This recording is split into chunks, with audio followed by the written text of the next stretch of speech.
Morning all student. बच्चों कक्षा 12th की कक्षा 12 की आज की हमारी जनरल हिंदी की ये पहली क्लास फर्स्ट क्लास होने जा रही है। और बच्चों आपको पता है हमारे सामान्य हिंदी अर्थात अनिवार्य हिंदी जो है वाणिज्य हो चाहे हमारे कला हो चाहे हमारे आर्ट्स फैकल्टी हो सभी में हमारे जनरल हिंदी रहती है। तो कक्षा 11th के अंदर आप जो है जनरल हिंदी पढ़ कर के पास आउट करके आए हैं तो आपको इसके बारे में नॉलेज है। फिर भी मैं आपको जो है आज अपनी इस क्लास के अंतर्गत जो है अपने सामान्य हिंदी अनिवार्य हिंदी के अंतर्गत हमारा सिलेबस कैसे रहेगा, हमारा पेपर कैसे आएगा, उसके बारे में मैं आपको जानकारी दे रही हूँ। तो बच्चों कक्षा 12 की हमारे आर्ट्स और साइंस फैकल्टी के लिए आज हमारे सामान्य हिंदी की ये क्लास होने जा रही है। इसके बाद में बच्चों आगे की जो मेरी क्लासें होगी उसमें हम जो है हमारी सामान्य हिंदी का सिलेबस जो है रेगुलर अध्ययन करेंगे, रेगुलर उसकी टीचिंग करेंगे। तो सबसे पहले मैं आपको बता देती हूँ हमारा पेपर कैसे होगा, हमारा पेपर कैसा आएगा। तो हमारा पेपर जो है बच्चों आपको पता है आप कक्षा 12 में हैं तो हमारे जो है बोर्ड पेपर होगा अर्थात हमारे माध्यमिक शिक्षा बोर्ड के द्वारा पेपर लिए जाएंगे। तो हमारा बोर्ड में जो पेपर होगा बच्चों वह एक पेपर हमारा होगा। कितने पेपर होंगे हमारे सामान्य हिंदी में? एक पेपर हमारा होगा। और इस पेपर की हमारी जो समय सीमा है बच्चों 3 घंटे 15 मिनट रहेगी अर्थात 3.25 घंटे का हमारा ये पेपर रहेगा। और इसके अंक जो है ना बच्चों इसके मार्क्स वो है 80। कितने नंबर है बच्चों? 80 अर्थात हमारा वार्षिक जो बोर्ड का पेपर होगा वो 80 नंबर का हमारा रहेगा। अब 80 नंबर का बच्चों ये जो हमारा पेपर होने जा रहा है उसमें 80 नंबर तो हमें वार्षिक बोर्ड एग्जाम के रहेंगे और 20 अंक देखो मैंने यहाँ पे लिखा है ये 20 अंक हमारे सत्रांक रहेंगे अर्थात विद्यालय के द्वारा भेजे जाएंगे। तो हमारा कहने का मतलब है कि 100 नंबर में से हमारा परीक्षा परिणाम हमारा रिजल्ट हमें प्राप्त होगा जिसमें 80 नंबर हमें बोर्ड एग्जाम में और 20 नंबर हमारे सत्रांक के रहेंगे जो विद्यालय के द्वारा भेजे जाएंगे। तो ये तो बच्चों पेपर की जानकारी हुई कि हमारा एक ही पेपर होगा और 3.25 घंटे का हमारा पेपर रहेगा और 80 अंक का हमारा वार्षिक बोर्ड एग्जाम का पेपर होगा। अब ये बता देती हूँ कि बच्चों ये जो 80 अंक हमारे बोर्ड पेपर के अंतर्गत है वो हमें कैसे प्राप्त करने हैं अर्थात 80 अंक का हमारा बोर्ड में जो पेपर होगा वो हमारे सिलेबस में किस किस तरीके से डिवाइड है, कैसे उसे बांटा गया है। तो बच्चों हमारा जो सिलेबस है जनरल हिंदी के अंतर्गत सामान्य हिंदी के अंतर्गत चाहे वो हमारे कॉमर्स हो चाहे वो आर्ट्स हो चाहे वो साइंस हो सभी का एक समान एक ही पेपर रहेगा। तो उसमें जो 80 नंबर हमें लाने हैं वो हमारे 5 पार्ट जो है उनमें से हमें प्राप्त करने होंगे। पहला जो बच्चों हमारा पार्ट होगा वह पार्ट होगा हमारा अपठित बोध। पहला जो हमारा पार्ट है वह है अपठित बोध। और अपठित बोध का बच्चों तात्पर्य होता है अर्थात प्लस पठित जिसने हमने पहले कभी पढ़ा नहीं है, रीड नहीं किया है। कहने का तात्पर्य है कि वो गद्यांश और वो पद्यांश जो पहले कभी हमने पढ़े नहीं हैं चाहे वो हमारी ये किताबें है ना पीयूष प्रवाह और सर्जन उनमें से भी नहीं आएंगे। आप सोच रहे हैं उनमें से आएंगे तो उनमें से नहीं आएंगे। तो कहने का तात्पर्य है कि अपठित बोध में हमारे गद्यांश और पद्यांश आएंगे जो हमें करने होंगे, उनमें से क्वेश्चन आंसर हमें करने होंगे और यह हमारा 8 नंबर का रहेगा। इसमें 4 नंबर का हमारा गद्यांश होगा, 4 नंबर का हमारा पद्यांश होगा। तो जो हमारा पहला आएगा वो अपठित बोध में से क्वेश्चन आंसर होंगे, 2 हमारे गद्यांश और पद्यांश आएंगे जो 4-4 नंबर के होंगे। तो टोटल 8 नंबर का हमारा अपठित बोध पेपर में रहेगा। इसके बाद में मैं आपको बता देती हूँ सेकंड नंबर पर जो है द्वितीय नंबर पर जो है बच्चों वह है व्यवहारिक व्याकरण एवं रचना। क्या है? व्यवहारिक व्याकरण एवं रचना। इसके अंतर्गत बच्चों 16 अंक आपके निर्धारित किए गए हैं अर्थात व्याकरण एवं रचना में आपके 16 अंकों का पेपर 16 अंक का पाठ पेपर में रहेगा। फिर हमारी जो पाठ्य पुस्तक निर्धारित की गई है ना बच्चों सिलेबस में, उस पाठ्य पुस्तक का नाम है भाग 1 सर्जन या सर्जना, फिर भाग 2 पीयूष पर्वा है। तो हमारी जो पाठ्य पुस्तक सर्जन जो पुस्तक है उसमें हमारा 32 नंबर का जो है पेपर में से कोर्स जो है सिलेबस क्वेश्चन आंसर जो है वह आएंगे। फिर पीयूष पर्वा है हमारी सेकंड बुक है, अर्थात हमारे कोर्स में 2 बुक हैं। पहली बुक तो हमारी है सर्जन और दूसरी है हमारी पीयूष पर्वा है। और पीयूष पर्वा है में बच्चों जो है 12 अंक रहेंगे, अर्थात 12 अंक का हमारा पेपर उनमें से बनकर आएगा। फिर इसके बाद में है संवाद सेतु। संवाद सेतु में जो है 12 अंक का रहेगा। तो बच्चों ये टोटल जो हम जोड़ते करते हैं ना, तो 8, 16, 32, 12 और 12 हमारे टोटल 80 अंक का पेपर जो है माध्यमिक शिक्षा बोर्ड का रहेगा। और बच्चों ये जो संवाद सेतु है अलग से आपको अनिवार्य हिंदी में पुस्तक नहीं मिलेगी।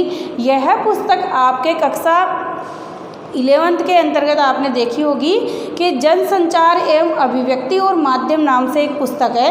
कौन सी पुस्तक है? अभिव्यक्ति और माध्यम।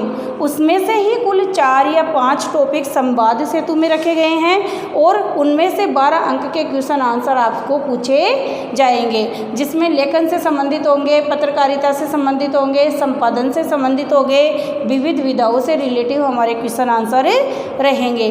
तो बच्चों आपका जो सिलेबस है कक्षा 12 का वो चेंज नहीं हुआ है, जबकि कक्षा 11th का सिलेबस चेंज हो चुका है, उसमें NCERT का सिलेबस लागू हो गया है। तो बच्चों आपको ध्यान रखना है कि हमारा जो पेपर 80 नंबर का रहेगा, जिसमें हमारे अपठित बोध, व्याकरण एवं रचना, पाठ्य पुस्तक सर्जन, पाठ्य पुस्तक पीयूष पर्वा है भाग 2 और संवाद सेतु, इनमें से हमारे 80 नंबर का पेपर आएगा।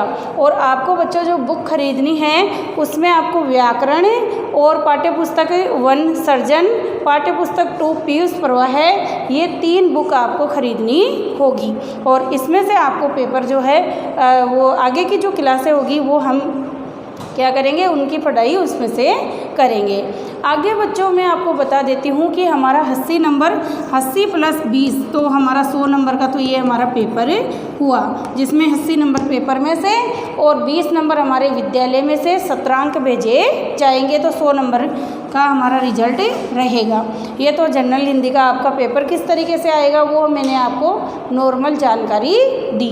इसके अलावा बच्चों मैं आपको बता देती हूँ कि हमारी जो बुक्स है, हमारा जो सिलेबस है वो किस तरीके से है, किस प्रकार से है। तो बच्चों सबसे पहले हम देखते हैं अपनी पाठ्य पुस्तक सर्जन। हमारे जनरल हिंदी के अंतर्गत, सामान्य हिंदी के अंतर्गत जो 2 किताबें रखी गई है उसमें भाग 1 है सर्जन या सर्जना। तो ये जो पुस्तक है बच्चों, इसमें हम गद्य और पद्य पाठों का अध्ययन करेंगे। किसका अध्ययन करेंगे?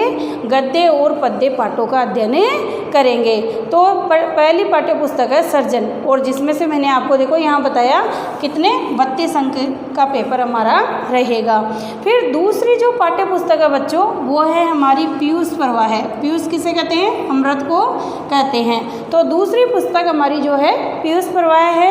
और पीयूष पर्वा में भी बच्चों हम जो है हिंदी की जो गद्य विधाएं जिनके ऊपर हमारे लेखक लेखिकाओं ने लिखा है उनका अध्ययन करेंगे, जिनमें हम देखो बच्चों साक्षात्कार है, जिसे इंटरव्यू भी कहते हैं, रिपोर्टाज है, यात्रा वृत्तांत है, और इसके अंतर्गत संस्मरण है, कहानी है, तथा कुछ उपन्यासों के अंश है, तथा इसके अंतर्गत जो है हम डायरी लेखन हैं उनके बारे में हम जानेंगे और समझेंगे। और इसमें आपको पता है अपने 12 अंक का पेपर बोर्ड में आएगा। तो इस प्रकार हमारी 2 ही पाठ्य पुस्तकें हैं। पहला है हमारा सर्जन भाग 1, दूसरी पुस्तक है हमारी पीयूष पर्वा है भाग 2।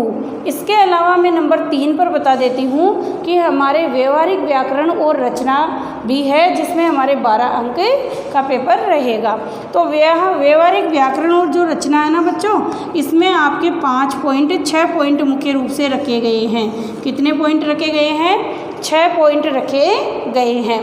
तो पहला आपका इसमें जो पॉइंट्स है वो है, मैं बता देती हूँ यहाँ पर, भाषा व्याकरण एवं लिपि। पहला बिंदु हम व्यवहारिक व्याकरण के अंतर्गत देखेंगे भाषा, लैंग्वेज, व्याकरण एवं लिपि। और इसके अंतर्गत हम भाषा के बारे में, व्याकरण के बारे में और लिपि के बारे में जानेंगे कि भाषा किसे कहते हैं, भाषा के रूप कौन कौन से होते हैं, भाषा के अन्य रूप कौन कौन से हैं। इसके अलावा हमारी जो भाषा हिंदी जो राजभाषा है हमारी, उसकी लिपि कौन सी है, और इसके साथ साथ जो है व्याकरण किसे कहते हैं। इसके अलावा बच्चों हमारी जो आधुनिक भारतीय हिंदी भाषा है उसकी बोलियां कौन कौन सी हैं और उपबोलियां कौन कौन सी हैं और उनके क्षेत्र कौन कौन से हैं जहाँ पर वो बोली जाती है, उसका विस्तृत और व्यापक अध्ययन हम जो है अपनी पहला जो टॉपिक है भाषा व्याकरण एवं लिपि, इसके अंतर्गत हम करेंगे। फिर दूसरा जो हमारा टॉपिक है व्याकरण के अंतर्गत बच्चों, वह है हमारा पद विचार। कौन सा है? पद विचार। तो पद विचार के अंतर्गत मैं बता देती हूँ बच्चों कि हमारे पद विचार के अंतर्गत जब शब्द को व्याकरण के नियम के अनुसार वाक्य में रखते हैं तो उसे क्या कहते हैं? पद कहते हैं। और पद जो है बच्चों दो होते हैं, अविकारी और अविकारी।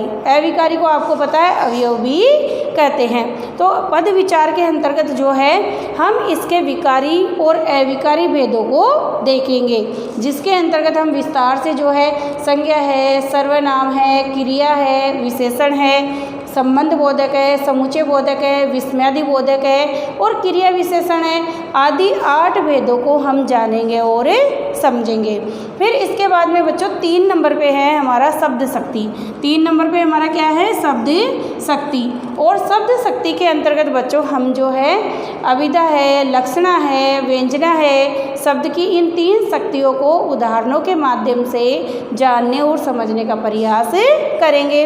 फिर 4 नंबर पर जो है हम अलंकारों के बारे में जानेंगे कि अलंकार किसे कहते हैं। किसके बारे में जानेंगे? अलंकारों के बारे में जानेंगे कि अलंकार किसे कहते हैं। और अलंकारों का बच्चों आपको पता होगा कि जिस प्रकार एक स्त्री सुंदर बनने के लिए आभूषणों का प्रयोग करती है, उसी प्रकार एक कवि अर्थात एक लेखक भी अपनी रचना में, अपनी रचना को लिखने के लिए कई सारी जो चीज़ें हैं, कई सारे जो आभूषण अर्थात एक तरीके से कह सकते हैं रस है, छंद है, अलंकार है, गुण है, शब्द शक्ति है, इनका प्रयोग करता है। और उनमें से अलंकार भी एक है जो काव्य की शोभा बढ़ाते हैं, काव्य के सौंदर्य को बढ़ाते हैं। तो अलंकारों में बच्चों हम जो है शब्दालंकार, अर्थालंकार और उभय अलंकार, इसके जो 3 भेद होते हैं उनको जानने का और समझने का प्रयास करेंगे। फिर 5 नंबर पर है बच्चों हमारी पारिभाषिक शब्दावली। 5 नंबर पे हमारे हैं पारिभाषिक शब्दावली। और पारिभाषिक शब्दावली जो बच्चों हमारे शासन तंत्र द्वारा प्रशासनिक कार्य के लिए, राज कार्यों के लिए जिन शब्दों का प्रयोग किया जाता है उन शब्दों को पारिभाषिक शब्दावली कहते हैं। जैसे कि हमारा शब्द है गजट, तो वो पारिभाषिक शब्दावली है। तो कहने का तात्पर्य है कि इसमें कौन कौन से वर्ड्स है, कौन कौन से शब्द हैं जो हमारे शासन तंत्र द्वारा काम में लिए जाते हैं, वो शुद्ध हैं, मानक है, उनको जानने का हम प्रयास करेंगे। फिर 6 नंबर पर हम पत्र लेखन एवं प्रारूप लेखन देखेंगे कि किस तरीके से प्रार्थना पत्र लिखते हैं, व्यक्तिगत पत्र लिखते हैं, कार्यालय पत्र लिखते हैं, वो सब हम जानने का और समझने का प्रयास करेंगे। इसके बाद में बच्चों हम जो है व्याकरण के अंतर्गत दूसरा पार्ट था हमारा रचना। देखो पहला तो हमारा है व्याकरण। व्याकरण में हम इन 6 बिंदुओं को देखेंगे। फिर है हमारा रचना। तो रचना के अंतर्गत हम निम्न रचनाएं, निम्न लेखन कार्य देखेंगे और वह है अपठित बोध, जिसमें हम गद्यांश और पद्यांश को देखेंगे। अर्थात वो गद्यांश और पद्यांश जो पहले कभी हमने रीड नहीं किए हैं, जिनका कभी हमने अध्ययन नहीं किया है, उन अपठित गद्यांश और पद्यांशों को हम जानने का प्रयास करेंगे। और ये हमारे देखो बच्चों अपठित बोध है, मैंने यहाँ पर बताया था 8 नंबर का रहेगा, जिसमें हमारे 4 नंबर का गद्यांश रहेगा और 4 नंबर का हमारा पद्यांश रहेगा।